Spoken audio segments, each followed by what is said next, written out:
Honeymoon ആഘോഷിക്കുന്ന ദിവ്യയുടെയും ക്രിസിൻ്റെയും ചിത്രങ്ങൾ social മീഡിയയിൽ ഇടയ്ക്കൊക്കെ വൈറലായിട്ടുണ്ട്. എന്നാൽ ഇരുവരും ഹണിമൂൺ അല്ല, ഒരു യാത്രയിലാണ് എന്നാണ് പറഞ്ഞിരുന്നത്.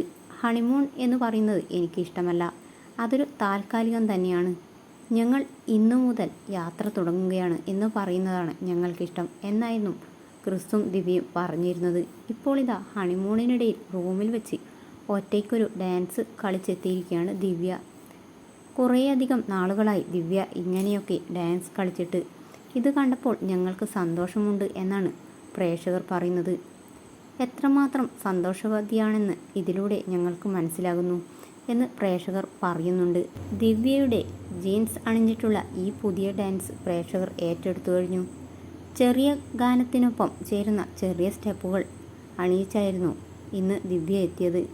ജീൻസ് ആയിരുന്നു ധരിച്ചിരുന്നത്. വ്യത്യസ്തമായ വേഷമാണല്ലോ ദിവ്യ എന്ന് ചോദിച്ചുകൊണ്ടാണ് നിരവധി പേർ എത്തുന്നത്. ഹൈദരാബാദിൽ ആയതുകൊണ്ടാണോ കുറച്ച് സ്റ്റൈൽ കൂട്ടിയതെന്നും ചോദിക്കുന്നുണ്ട്. കുറച്ചധികം ദിവസങ്ങളായി തന്നെ ഇതേ ഉടുപ്പിലെ ഡ്രസ്സുകളും അതുപോലെ വീഡിയോകളും ഫോട്ടോകളുമാണ് പങ്കുവയ്ക്കുന്നത്. ഇപ്പോൾ ദിവ്യ അവരുടെ ഹണിമൂണിൽ തന്നെയാണെന്ന് വേണം പറയാൻ. അത്രമേൽ സന്തോഷത്തിലാണ് ദിവ്യ.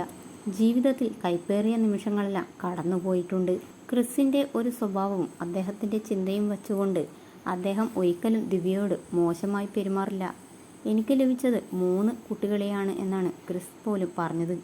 ക്രിസിന് അത്രമാത്രം ഒരു കുട്ടിയെപ്പോലെയുള്ള ചിന്തയാണ് ഇപ്പോൾ ദിവ്യയെക്കുറിച്ച് ആലോചിക്കുമ്പോൾ. അതുതന്നെയാണ് അദ്ദേഹം വെളിപ്പെടുത്തുന്നതും. സോഷ്യൽ മീഡിയയിൽ നിറഞ്ഞു നിൽക്കുന്ന വാർത്തകൾ പ്രേക്ഷകർ ഇരുകൈ നീട്ടി സ്വീകരിക്കുന്ന പോലെ തന്നെയാണ് പ്രേക്ഷകരുടെ പ്രിയപ്പെട്ട ക്രിസിൻ്റെയും ദിവ്യയുടെയും വാർത്തകൾ കൂടി ഏറ്റെടുക്കുന്നത്. ക്രിസിൻ്റെയും ദിവ്യയുടെയും വാർത്തകൾ പ്രേക്ഷകർക്ക് വളരെയധികം ഇഷ്ടമാണ്. കാരണം ഇപ്പോൾ അവരുടെ വിവാഹം കഴിഞ്ഞതിന് ശേഷം പ്രേക്ഷകർ ഏറ്റവും കൂടുതൽ കേൾക്കുന്നതും അവരുടെ കഥയാണ്.